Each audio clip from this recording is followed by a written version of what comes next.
Good morning. Welcome and thank you for joining us for our Northern Light Health Business to Business Zoom conference. The holiday season is upon us and it's time to prepare. COVID-19 is going to change the way we embrace and celebrate the holidays this year.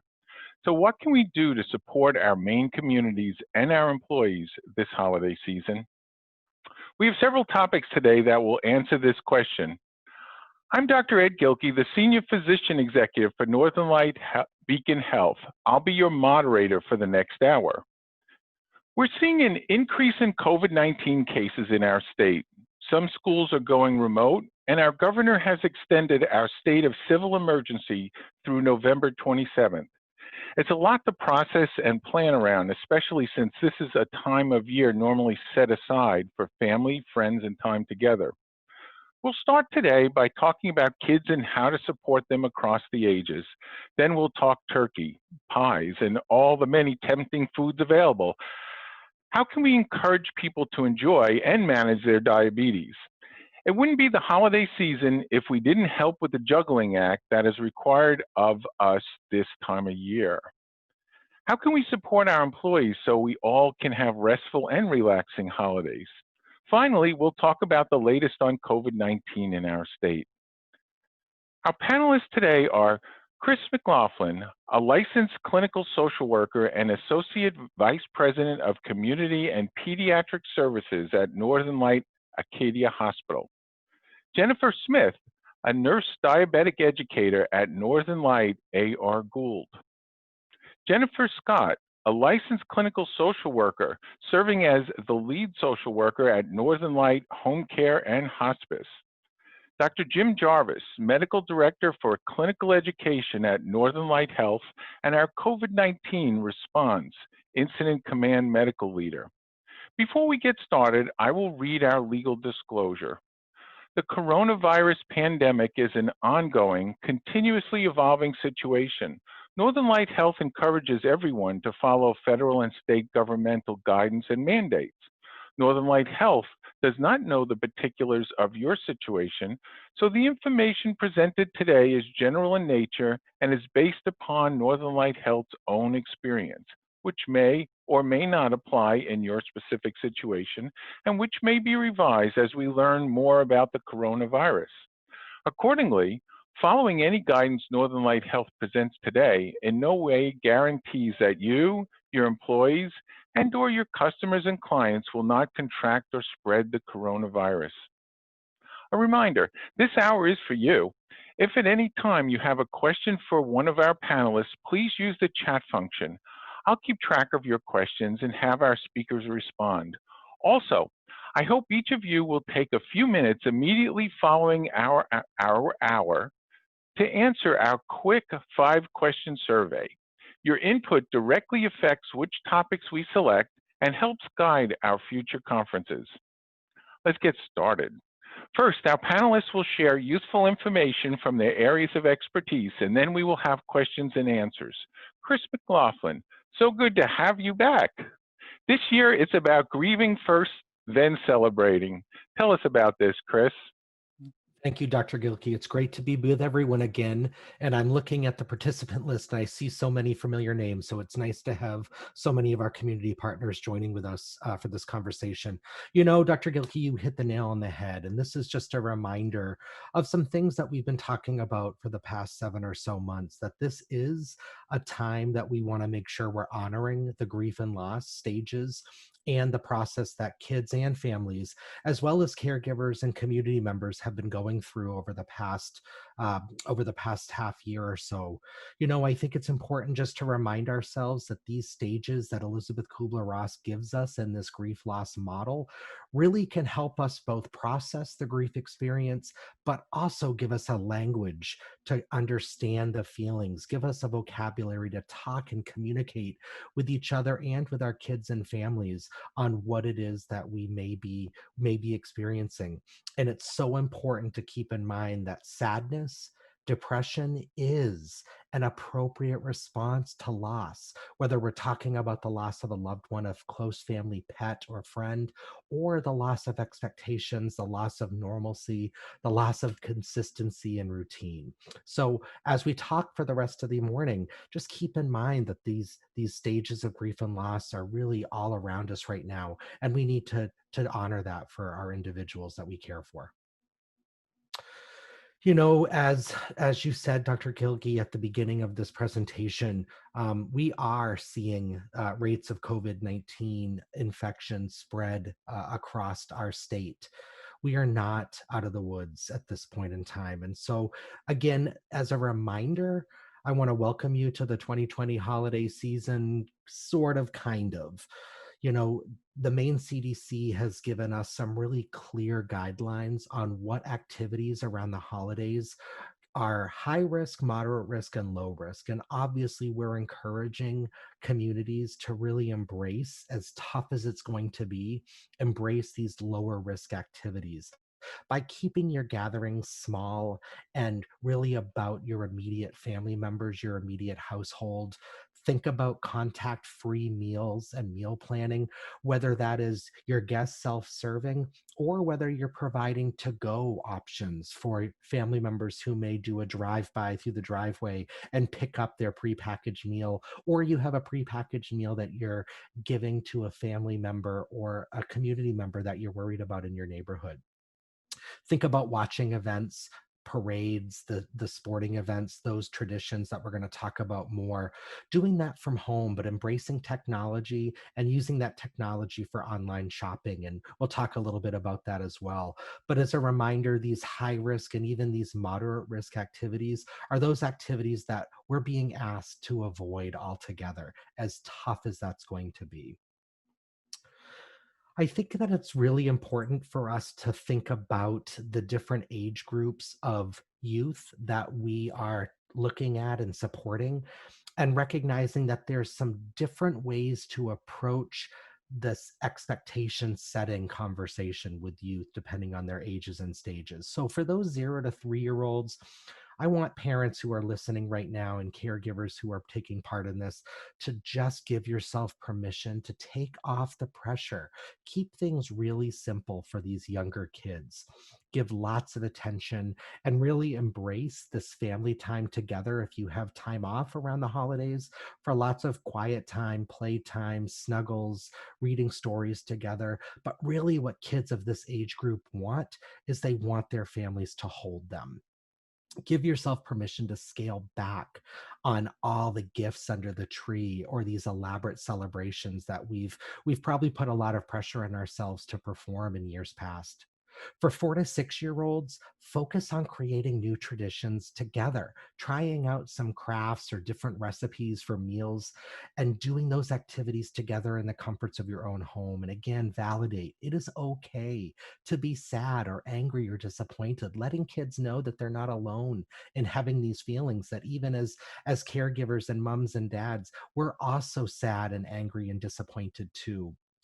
And then I've mentioned technology, and it's a quick Google search to find ways that you can get some virtual visits from Santa or his elves, and how to integrate kids, other kids, cousins, siblings, family members, and even friends and neighborhoods together in these virtual visits from Santa. For kids on the getting a little bit older, for those 6 to 12 year olds, it's important to keep in mind that this age group is absolutely capable of understanding the why behind all of these safety precautions. And kids of this age group and older want to know the why if there were rules we're asking them to follow. So let them know the why, reinforce the safety precautions, model those safety precautions for them. Again, validate, validate, validate, focus on building resiliency, and get these kids engaged in conversations and coming up with their own thoughts and ideas. What do they want to see different for the holidays? What would make the holiday season really special for them? You may be surprised that it's not going to be about big gifts under the tree or, again, these elaborate celebrations. Kids may just want together time and to be reassured and nourished. Try out some new and fun self-care relaxation strategies together as well, and maybe theme what gifts you are considering giving around this concept of, how do I build resiliency? How do I model and teach self-care, self-soothing strategies? And be thinking about gifts that can reinforce that. And for our older adolescents, make sure you're checking in verbally or non-verbally. We're doing a lot of reminders right now at Northern Light Acadia Hospital for folks to be aware of those signs and symptoms, those red flags of depression and anxiety. So make sure you have opportunity to check in verbally or non-verbally, and make sure you're watching for those signs and symptoms of where that kiddo may be off, just feeling a little off for you as a parent caregiver. Give choices where you can, which offers adolescents a sense of control during these times of so many rules and mandates. And be thinking about ways that you can be creative in community engagement, whether it's asking the family to come together and do some letters or cards for individuals who are in hospitals during this time of year, food drive, or other ways to do a donation. It feels good to give during this time of the year, and let's embrace that as well. It's about creating new memories, new traditions. And I love this quote from Steve Jobs, that innovation is the ability to see change as an opportunity, not as a threat. So, as parents and caregivers, the way that we model our approach to change is going to be how we can expect our kids to interpret it. If we think of change as scary and horrible and something to avoid and put our head in the sand around, it won't surprise us when kids have similar anxiety reactions to change. So let's lean into it. Let's manage those expectations. Now is the time for families to be around the dining room table, sitting in the living room, and having this conversation, making sure that kids are aware if they're not going to see grandma or grandpa this year, that they know that now, and they're not waking up on these holiday mornings to very sudden disappointment. Have the conversations, make some plans, elicit some feedback, and remain judgment free. And by that, I mean, as you're talking with your extended family members, this is the time to not think about peer pressure and not guilt. If a family or a friend or neighbor says to you that they're just not able to do that Friendsgiving this year, or that they're going to scale back their Thanksgiving table this year, know that that decision came with probably some sleepless nights, that these are not easy decisions that we're all coming to. And so remain judgment free, build the excitement, put these special events on the calendar. And because you've had the conversation early and you've managed expectations and created a new plan for the holidays, get those countdown apps on your phone going, get it on the calendar, count up how many sleeps it is before this big event's going to happen, and lean into the possibilities. This is a time to be creative and explore. So embrace technology. Like I said, get your dining rooms together for holiday meals. Get viewing parties together for parades and football, and do that online shopping together. Be thinking about ways that your neighborhood can get together and support other neighbors who may be in more need this year. This is a time to remember that we want to be checking in on neighbors who are a little bit more homebound than the rest of us. Make sure you're taking lots of pictures to post and create a scrapbook. I guarantee you, part of what will make this season so special is that we'll be able to look back on it in the years to come, maybe with some laughter, maybe again with some feelings of sadness and loss. But we want to create these memories and really embrace them. And mix up those recipes. And I don't just mean your cooking recipes. I mean the recipe by which you've done these traditions year after year after year. The silver lining here is this is a great time to stretch out those creative energies and think about ways that you may have wanted to do the holidays different in years past, but because we've been locked into tradition, we haven't felt like we've been able to. This is the year, folks. This is the year to do a big spaghetti dinner on Thanksgiving. This is the year to scale back on gifts and embrace some more family time around the living room and around our tables. And finally, This is also so important to remember that as parents and caregivers, you've got to be taking care of yourself. So here's an image that we've seen and talked about so many times. It really comes down to securing your oxygen mask. It comes down to making sure that you are nourished, that you are taking care of yourself, that you've taken off the guilt and the pressure to do things the same. And remember, as long as your mask is secured and your oxygen is flowing, your kids are going to just be fine. Thank you so much. I want to make sure that folks are aware that we have resources at Northern Light Acadia Hospital for different support to community, to schools, to other individuals or organizations that may need us. So here on this slide, you'll see contact information as well as some information about what services we may be able to offer you through our Healthy Life Resources program at Acadia Hospital. So between our contact, Ange, Felicia, Rick Redmond, or myself, we're happy to work with you and get some of those needs met. Thanks, Chris. Awesome information. Next is Jennifer Smith. Holiday gatherings are often around food, which can be very difficult for people living with diabetes. How can we help people enjoy time together and manage all the food choices? Jennifer? Hi, thank you, everybody. Good morning. Thank you, Dr. Gilkey. It's a pleasure to be included in this project. So November is National Diabetes Month. It seems very fitting. We start out November with lots of Halloween candy around. Then comes Thanksgiving, which leads us into December with holiday gatherings and New Year's festivities. Being a diabetic myself, I completely understand how challenging it is to stay on track when you're managing your diabetes over the holidays. Having a plan is key. Food is usually the center for a lot of celebrations. This may be a harder time for people with diabetes to stay on track. You will still be able to enjoy gathering with family and friends as well as managing your diabetes if you plan ahead. You don't have to miss out on anything. Fill up on foods that have less impact on your blood glucose, as proteins and non-starchy vegetables. You or your family can adapt healthier versions of some of the sweets being served or just have a smaller portion. It's a very important part of managing diabetes to participate in purposeful physical activity. This can help lower your blood glucose as well as trim off extra weight, which can also be beneficial to improve management. Exercising 5 days a week for 30 minutes is recommended. It would also be a good idea if you increase this activity during the holidays if you anticipate cheating more frequently. You can have whatever you want. It's just about what kind of choices you're willing to make. What would you absolutely have to have or else your holiday would be ruined? Are you willing to give anything up? How about if you trade one carbohydrate for another, such as skipping the mashed potatoes and stuffing in order to have a dessert? Always remember that monitoring your blood glucose, even if you're eating more than usual, can help you stay on track. And it gives you useful information on how the food you eat is affecting your blood glucose. Enjoy your family and friends.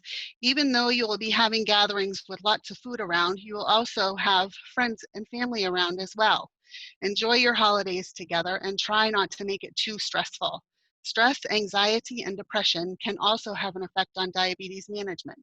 By planning ahead and acknowledging difficulties that may arise, you can make it through this season staying on track.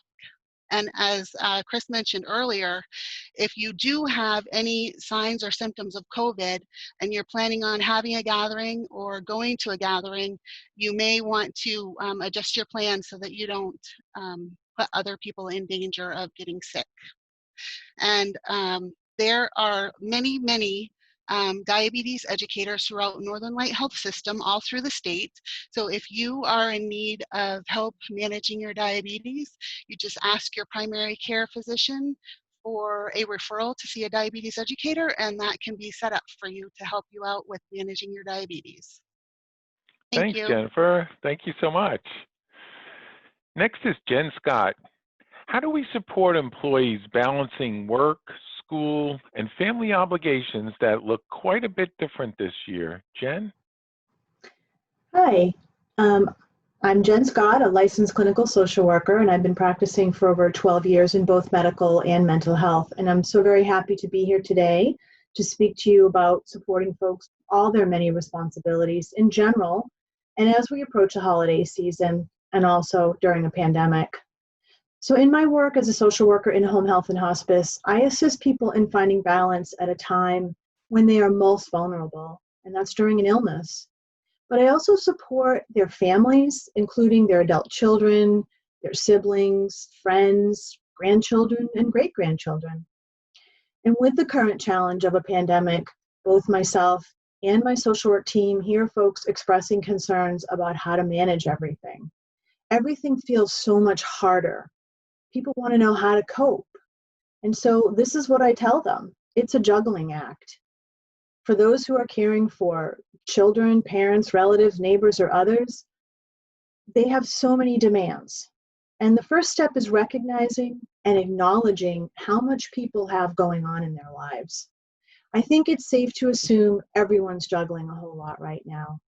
And so in this slide, you see these two ladies juggling all their responsibilities, work, family, social, on down the list. And these are their many aspects of their lives. And within each of those are even more layers. So as we get closer to the holidays, we know that so many people are going to be separated. And that just adds to that balancing act, that juggling act. So our lady on the left, well, let's imagine that she's functioning pre-pandemic. She's got a lot of support at home, from work. She's able to have some outlets, go to the gym. She's doing okay. But conversely, our lady on the right, she represents pandemic functioning. You see that her knees are starting to buckle under the stress. Maybe she's working from home now, and maybe her kids are homeschooling as well. And so her support system might be, buckling like her knees are buckling at this time. She's a really good example of what many of us are experiencing, that strain.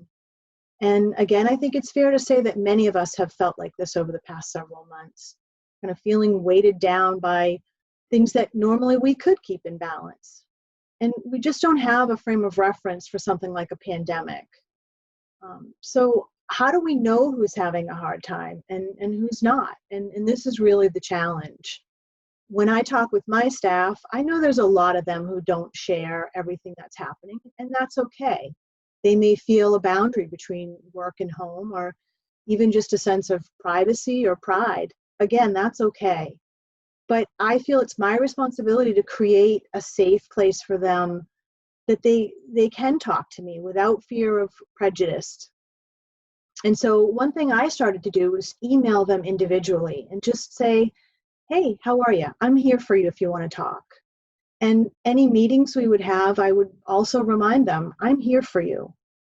And that actually started to work out a little bit, because some of them started to reach out to me individually and just share their thoughts and their feelings.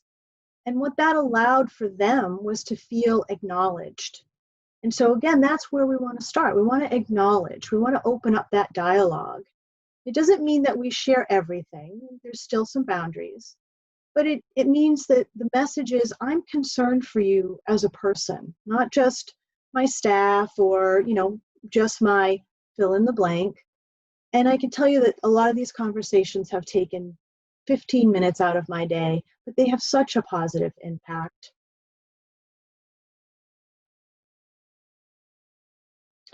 So when folks have so many stressors in their lives, there's a lot of costs. And as a social worker, I look at the whole system when I'm trying to help folks out. And so, again, we see a lot of additional stressors for people right now. Loss of wages, people reducing their work hours, or perhaps even have lost a job. And that, of course, again, the stress is going to impact their work performance. It's hard to focus on your job when you're worried about all those areas of your life that you're juggling. There's a lot of impact on emotional and physical health. In fact, the World Health Organization recommends having mental health supports in place for workers due to those high incidences of depression or anxiety. So talking openly about that and offering a safe space for those conversations. And there's ways that we do at Northern Light. We have our EAP benefit, but smaller companies could certainly contract with local mental health agencies to see if there's supports that can be offered there. We know that a lot of folks have limited choices right now with daycare, with care for elders. And again, the economic impacts, we feel them locally and we feel them, you know, in our country. So this is an opportunity for all of us to make this situation better moving forward. And so I would pose the question, what small step can you take to be part of the positive solution or outcome? And that really does start with the individual. So we have the empty cup theory. Can you pour from an empty cup? And I'm not trying to be coy or ask some deeper philosophical question, but this is an idea that I use with a lot of my patients and their families. And I ask them the very same question. And when they look at me sort of puzzled, they say, well, no, as if it's a silly question. And I tell them it's the same for them. You can't take care of yourself or anything in your life if you don't take care of yourself. And then they say, well, yeah, that's true. So it's something we all inherently seem to know, but it's really hard to practice. And just having this conversation gives people permission to start to think about taking care of themselves.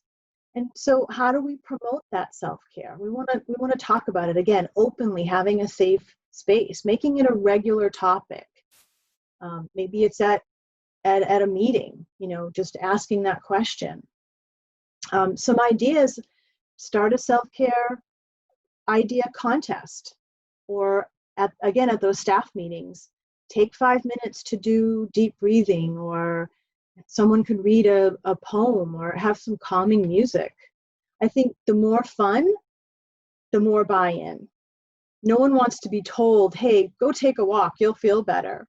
But if there were a walking challenge and folks could buddy up somehow, even virtually, it tends to feel more appealing.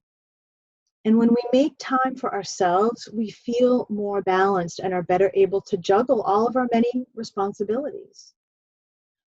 So one example I do want to say, though, is also learning how to say no. And that can be really difficult, again, especially during the holidays. So some practice around that. You know, how do I set some boundaries?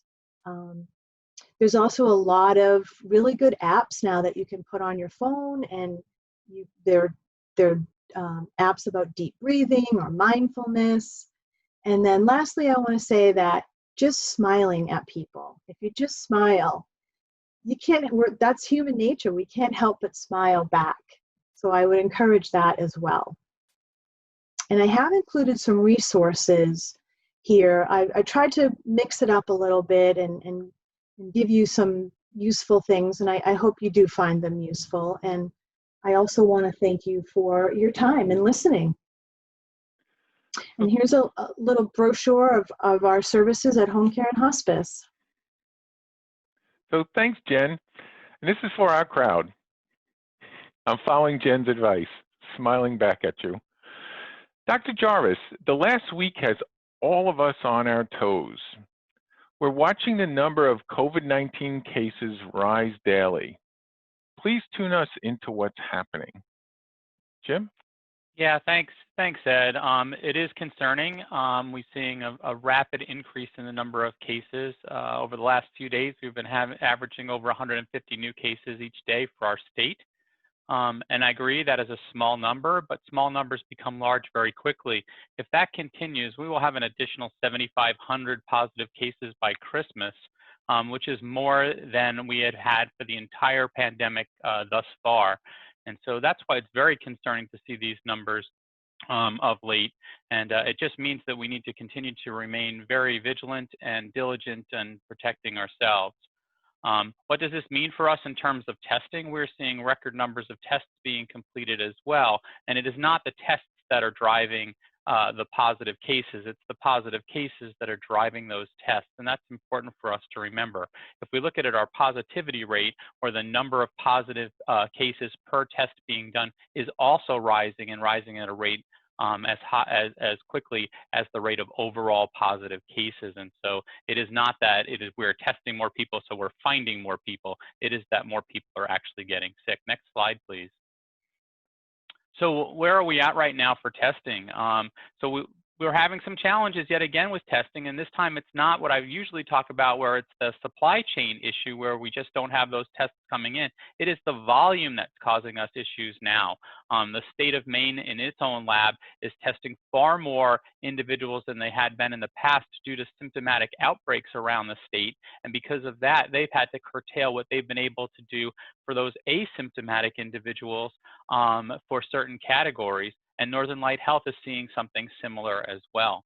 There are still plenty of tests available for people who are symptomatic, and so when we think they are clinically necessary, we can test individuals, but we are starting to see again those delays in people who are getting testing for, say, travel, or so that they can return to work after having symptoms that may be suggestive of COVID, but are more likely to be colds and things like that. With the governor's order that expanded the number of states that are no longer exempt from the need for quarantine upon returning from travel, we'll probably see an increased demand for testing for people who would travel, and so that may just cause more to that problem. Some good news, Northern Light and other organizations have contracted with large companies that do large-scale testing, more than we can handle here in the state of Maine. But again, that will probably cause a bit of a delay because we'll have to ship our samples out to those labs. And so just because of shipping time, there may be some slight delays there as well. I continue to say, if you need something to be done now, please check out one of our websites so that you can find out the most recent information. And on the slide are two great things for you to utilize. One is our symptom checker from the CDC. We'll tell you up to date what the symptoms are for COVID-19. Many of them mirror influenza, so real important for you to get your flu shot so that we don't have two things going on at the same time. And then there's the site that you can go to that will provide information up to date on what Northern Light's capabilities are for testing. And then certainly you can go to where do I get a test on Google, a Google search, and it'll show other locations around the state that you can get testing done. So once again, just remind people that the most important thing you can do to help us to prevent that spread is to remember to wash your hands often, wear those face coverings, stay more than 6 feet apart, and certainly if you're feeling ill, to stay home. And with that, I think, Ed, I'm going to turn it over to you for questions. Great. Well, thanks, Jim. I'm going to take a moment and reinforce this. Dr. Jarvis, myself, and other physicians at Northern Light Health, we've been working very closely with the state of Maine, Dr. Shah, his whole team of epidemiologists. And what we're seeing is, just to give you a perspective, back in August, after that initial flurry in March, April, May, we saw the number of active cases of COVID-19 that were positive and reported in the mid-300s. And now the active cases throughout Maine are north of 1,200. And recognize, we've shared in the past that we may be underreporting and not actually knowing maybe 10 to 20 times the number of cases in our state. So as you start to think through what I just said, you realize it's time for us to really consider behaviors. I don't think we get away with what we've been doing much further, because when there's not cases around, no matter what you do, you don't get COVID. When there are cases around, we have to be very particular. And in our question period, we'll come back to that a little bit. So let's now focus on questions. And I will group similar questions together so we can address as many questions as possible. And I'm going to take right off on that, Jim, by asking you the first question. Regarding our behaviors, when you think about the masking and all the things on that last slide, should we go back to the beginning, back in March and April, when we really didn't understand as much about the COVID-19 disease, and stay home without visitors, or is there a reasonable compromise to take in the information you and I have been talking about today? That's a great question, and I think there is a reasonable compromise. So if you remember in the beginning of the pandemic, we weren't actually sure exactly how this virus was spread. The information we used was from information we knew about other coronaviruses, but as we've talked about multiple times, this coronavirus acts nothing like any other coronavirus. It spreads differently, it causes different diseases, and in fact is pretty unique in the way it transmits itself and the problems that it causes amongst all viruses, not just coronaviruses. But the good news is we have learned so much more. We don't need to worry about washing down our mail. We don't need to worry about food service or things like that because there have been no documented cases of spread from those kind of things. We know that this is a respiratory virus, that it is spread from the droplets that come out of our mouth when we sneeze, cough, talk, sing, yell, and all of those kind of things. And so that's why the protective measures of wearing your face covering when you're out in public, remaining at least 6 feet away from other individuals when you're out in public, and really trying to keep yourself in that household group when you're not doing those things are our best efforts to fight the virus. Certainly, staying home if you're not well is an absolute must nowadays because we don't know who has the virus and who doesn't, and we don't want to spread it if we're sick. In fact, this is great, advice all the time. Employers need to be understanding when their employees call and say, hey, listen, I woke up this morning with a runny nose, with a sore throat. Normally they would come to work. Now's not the time to have that happen. Let's see what happens with those individuals. So there's that. Then we talk about when, initially we shut everything down. We did that for a very good reason. Again, didn't know how the virus spread and wanted to keep it limited. Now, as things have been opened back up, I still think it is okay for people to go out to the supermarket and get their necessary supplies. They just need to follow those precautions. And all of us have been in that situation where we've walked through the door of a store, and there's that person where the mask is below their nose, it's on their chin, or frankly, they're just not wearing a mask at all. Those are the individuals that you really need to take caution from because if they're doing that in that store, they've probably done it everywhere else. And now with community spread, that's an individual I'd be more concerned about. And so trying to avoid them as much as possible. And then as business leaders, we should all be trying to take that measure of saying, hey, listen, in our store, in our office, in our place of business, we feel that it is important to protect everybody. And the only way to do that is to wear our face covering, wash our hands, use sanitizer, and stay 6 feet apart. Long-winded answer, but an important one. I'm going to increase the wind, if I may. I think you pointed out community transmission in your explanation. And one of the things that we heard loud and clear over the last week from Dr. Shah, his team looks at these numbers that represent people and where they're testing positive, what are the circumstances of testing positive. And in the early days of this pandemic in Maine, we were seeing outbreaks. Outbreaks are, you can remember in the food service area, in the nursing homes, we were seeing those clusters of outbreaks. And Dr. Shah explains that outbreaks are a whole lot easier to contain than what Dr. Jarvis described as community spread. It's not only community spread, but think of it also as household spread. So this is coming and going in and out of the house. I think most of us have left down our guard to some degree, and we have a little bit more normalcy to our life compared to April. We have to look at that again and really recognize that just like Dr. Jarvis described, the person without the mask may actually be an asymptomatic carrier and spreader of all of this. So this is really important to recognize. So thanks for that, Jim. The next question is for Jennifer Smith. What are some ways for an employer to influence their employees with diabetes, especially to enjoy themselves while encouraging them not to give up on their sugar control? I think that this would speak to not only the employees with diabetes, but all employees in general, is to try and lead a healthy lifestyle for everybody. So maybe some incentives, leading a healthy lifestyle, provide healthy snacks, encourage walk breaks instead of coffee breaks, maybe provide some discounts to gym memberships. I think that that would be helpful to the people with diabetes as well as the other employees, because prevention is the key to especially type 2 diabetes. There may be some employees that don't even realize they have diabetes yet. So I think overall to accommodate all of the staff would be a good idea. Yeah, let me grab onto that, Jennifer. So, we think about diabetes and managing diet and exercise, and many times there is a need to be very strict, really try to do the weight loss and control weight closer to ideal body weight, make sure the exercise is in there to burn off what's called the sugar that's in the system. But, it seems to me that when you're talking about the different interventions for the diabetic patient, it is in fact very suitable to the people who don't have diabetes as well to a certain extent. What would you say about that comment?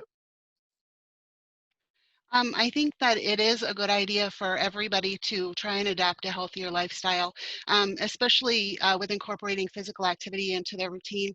It's helpful not only to trim off extra pounds, which can help diabetes, but it can also help your joints. It can also help your blood pressure. It can help a whole host of things related to your health. And even if they're able to get healthier, they can even decrease the amount of medication that they need to take. Great. I have a comment from Laura, who draws our attention in the chat box to an article in Bangor Daily News, and the governor is ordering Mainers to wear face coverings in public spaces. So, you think about that over the summer.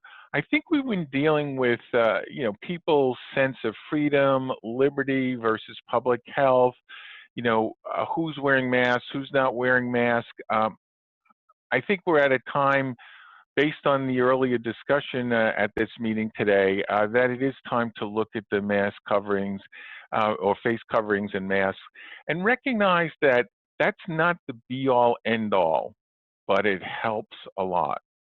So that's an important comment. And then another question about mandatory requirements of a mask. Jim, do you have any information on that? Is there any outlet for making it mandatory?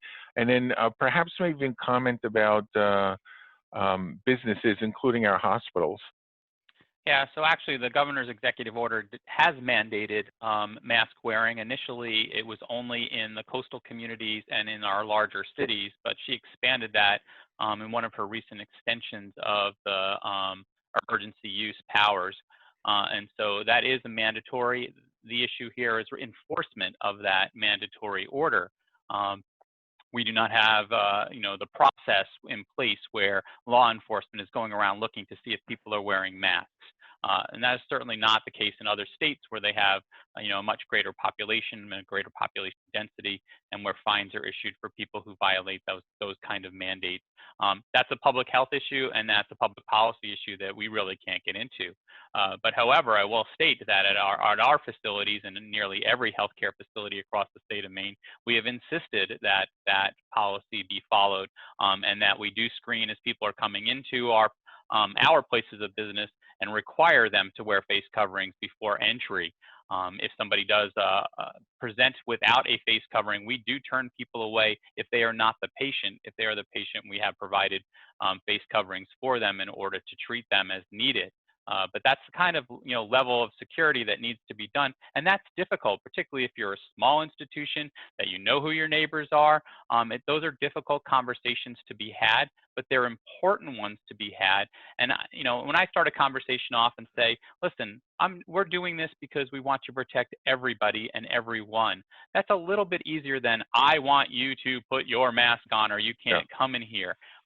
The good in us usually outweighs the bad in us, and trying to make it a more altruistic kind of thing, like, hey, I want my employees to stay safe because I want them to stay on the job doing the things that we need them to do, and the only way I can do that is by asking you to please wear a face covering, or I'm sorry, you can't enter my business, is a way that's usually effective. Not always. There's always going to be those people who get upset, but if that's 1 in 10, I'd rather have those other 9 positive conversations.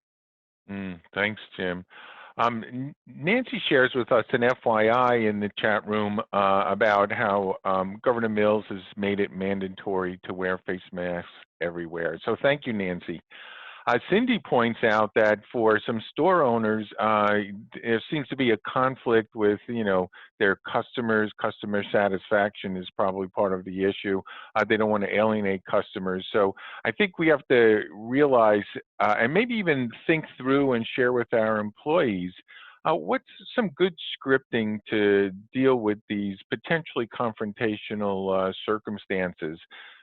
And I agree with Dr. Jarvis. In general, the hammer doesn't work very well for everyone, certainly. And then let's see what else we have here.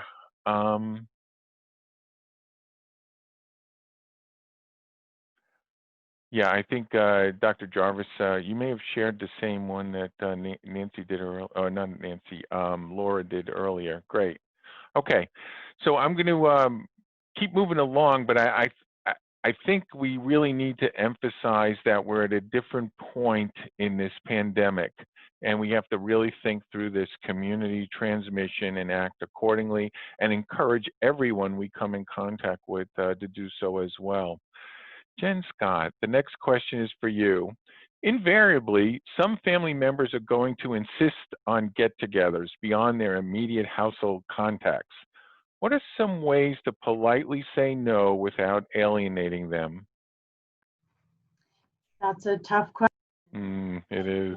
A lot of us are having those conversations right now. I think within my own family, one of the things that we did was we just discussed it as a family. My sons and I got on the phone and we talked about it, and we did a cost analysis. What are the risks? What are the benefits? And we all agreed that we'd rather us all be safe so that we can have the next holiday and the next holiday and the next holiday thereafter.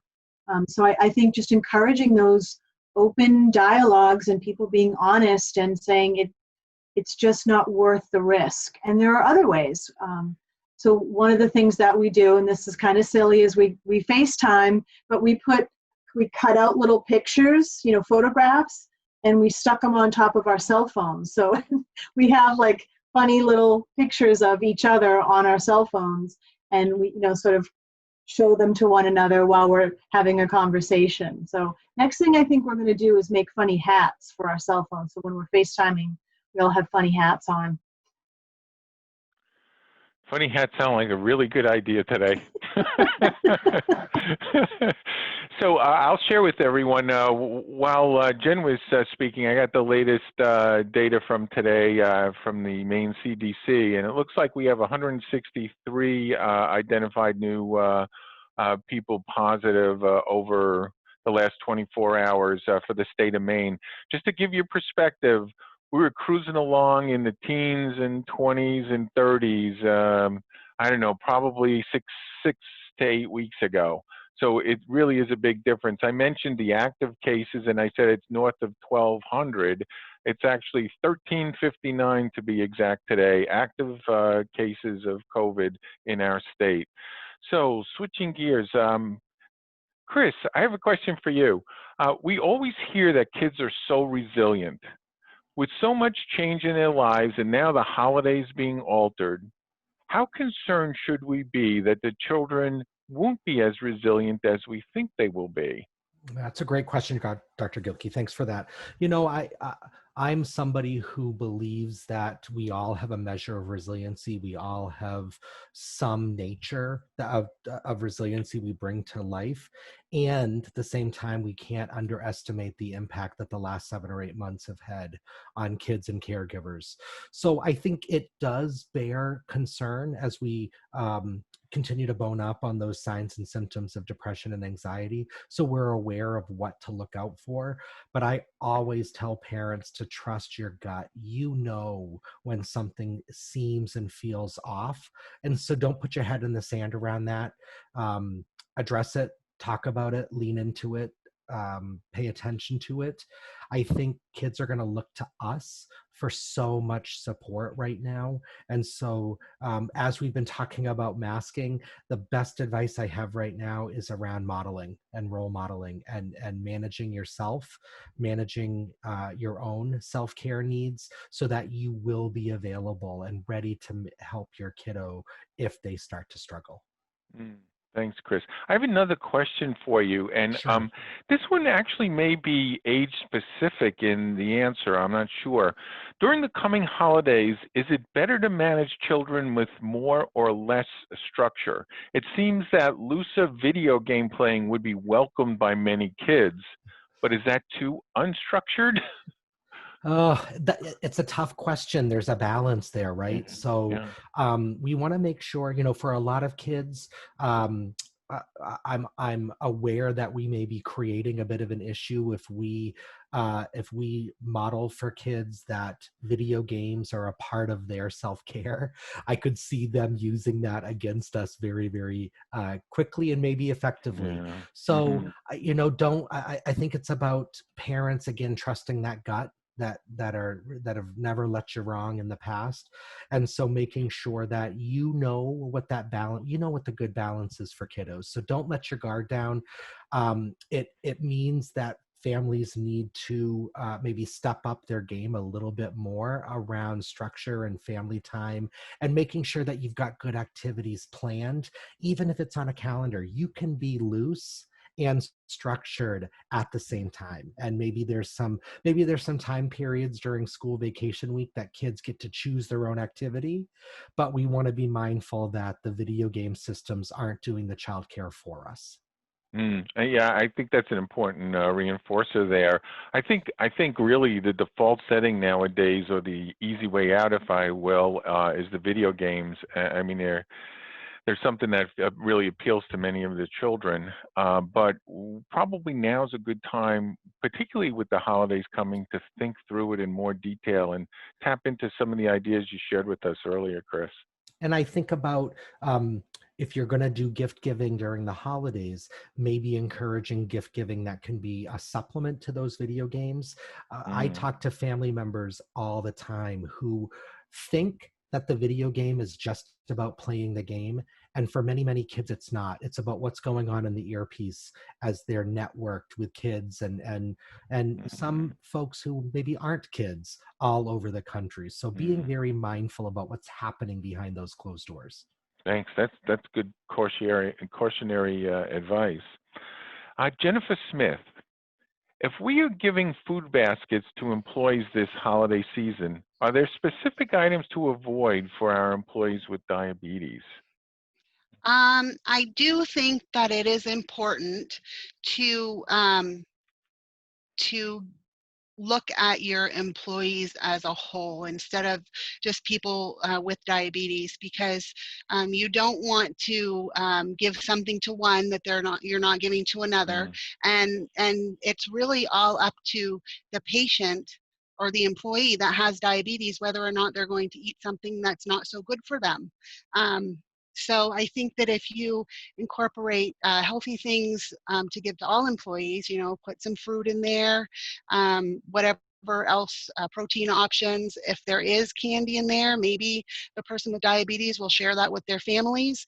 But I don't think that you need to make any special considerations specifically for the people with diabetes. Yeah, so that really turned out to be a pretty challenging question. I think what I heard, the takeaway is balance, once again, is part of the answer. Yes. Yeah. Okay, great. Thanks. Jen Scott, is it appropriate to make vacation time mandatory during the holidays? Well, you're giving me the tough ones, huh? Well, it's the capability that's making it happen. So thanks, Jen. Well, what I tell my colleagues and my staff is that you've got that PTO, take it. You should take it. This is a time where we need to have some separation from a lot of this interactive stuff we're doing on our laptops or on our computers. So I don't know, I'm not a fan, as a social worker, I'm not a fan of mandatory anything, but I do think it should be encouraged for people to take some downtime and spend, like I said, some time away from the devices. Yeah, it certainly seems like that empty cup is such a critical way of thinking through it. And oh gosh, we all need to find ways to not only fill our cups, but as leaders, we have to help people fill their own, right? Absolutely. Absolutely. Yep. Okay. Well, Dr. Jarvis, you and I could probably do this for the next 5 hours today because the dynamic nature of what we're dealing with. So let me just kind of ask you about commenting on flu vaccine. We're still like entering into the flu season. The duality of it is concerning. Also mention about, well, people are masking, and we're encouraging people to really mask, and the governor has made it mandatory. Why do I need a flu vaccine under that? And while you're at it, any updates that you're able to share about where we are with the vaccine for COVID-19? It's a lot of questions. Thanks, There's Jim. a lot of questions in there, Ed. I'll try to remember them all. Yeah, I know. So first and foremost, we are entering what would typically be influenza season for the state of Maine. It typically starts the beginning of November and then can last as long all the way through June for us. So this year, especially important to get that influenza vaccine because we do not want people to be getting both influenza and COVID. And right now, the only thing we have for preventing COVID is the things that we've talked about. But for influenza, we have one more thing that we can use, which is using the vaccine. I hear that question too. Well, if we're all wearing masks and we're all staying 6 feet away from each other, won't that help reduce influenza? So why do I need the shot? It will. But let's think about that. We have seatbelts and we have airbags for our car. That doesn't mean we take the brakes away. That you need those additional added ways of protection. And so, yes, the influenza vaccine is important, even though we may see less cases of influenza because we're masking and social distancing. You don't want to be that one person that didn't work for. Nothing we have is 100% foolproof, and so the more additive layers you put in there. So have a good brake system, have your seatbelt, have your airbag in place so that if you are in an accident, your risk to yourself is limited. Wear your face mask, stay socially distanced, and get the flu shot to help prevent influenza. And because that also helps our community. Right now, our hospitals are seeing an increase in the number of COVID-19 cases. While we're already busy with everything else that we deal with on a regular basis, we do not want to have influenza cases as well. Dovetailing that into the COVID vaccine, there is some good news on the horizon. There are several vaccine manufacturers that are very far along in their research and plan to be able to start distributing vaccine against COVID very shortly. And when I say very shortly, that could be anywhere from 2 weeks from now to 2 months from now, but that's still a very rapid time frame. Initially, it will be it'll be utilized in a very protective manner, meaning that the government will tell us who should get vaccinated first. We expect that to be hospital workers who put themselves on the front line, as well as our first responders. Then the next level will be those who are at highest risk, and we've talked about that before, individuals over the age of 65, people who live in congregate living situations, people with certain health conditions, particularly heart, lung disease, diabetes, and obesity. Where they actually fit in that prioritization is yet to be determined. And then there are other categories. Teachers are one, and a few other categories that we may see. I still think it's probably going to be 9 months to a year before we start seeing universal vaccination for COVID-19, but we may start hearing about COVID vaccines in the next couple of weeks. So some encouraging news there. We will continue to monitor for safety and those kind of concerns. So thank you, Ed. Sure. Thanks, Jim. And I would comment that there really is an extensive preparation process going in a very coordinated way across the state of Maine. All of the health systems are working with one another and the Maine CDC. So I think it's safe to say we're going to be ready to go when it's available to us. I do have one other question, Jim, if you can answer just quickly because we're running short on time. But the way the numbers are reported out of the CDC, I shared with the 1,359 active cases, they come in as confirmed cases as well as probable cases. Could you mention about probable cases and the likelihood of probable being confirmed down the road? Yeah, so that usually has to do with a testing situation. So there is an individual who is strongly suspected to have COVID-19, either based on their exposure, their symptoms, or they had a preliminary test that has yet to be confirmed. And when we talk about those preliminary tests, those are usually those rapid antigen tests that you hear about. Unfortunately, they do have a high false positive or a higher false positive rate and a higher false negative rate, so their accuracy is not quite as good as that PCR standard test that we talk about, the one where they have to do the swab up the nose, and then it gets shipped to a lab for running. And so typically those unconfirmed cases that are suspected have a high likelihood of having the disease. They just haven't had one of those confirmed PCR tests yet. Great, thank you so much. Well, we're just at the top of the hour, and I have to say, once again, wish I had another 60 minutes with all of our speakers. Thank you all for joining us. I hope this hour has been a help to support you, your employees, and our communities to safely stay open. The coming holidays will be different, but not the end of the world. We will have future holidays. Let's help everyone keep them safe by making good decisions. Just a reminder, we will be emailing you a survey right after our conference. Please be sure to give us your feedback so we can continue to provide relevant information. Our next session is on November 19th. Our topics will be the latest on COVID-19, what is coronaphobia, safe ways to celebrate the holidays in the workplace.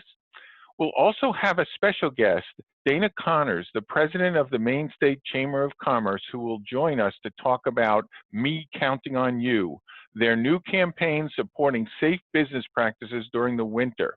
Lots to look forward to. We will send you the link for this session. We encourage you to share the invitation with your friends, colleagues, and others who might benefit from this information. By working together, we will keep Maine safe. Thank you and have a good afternoon.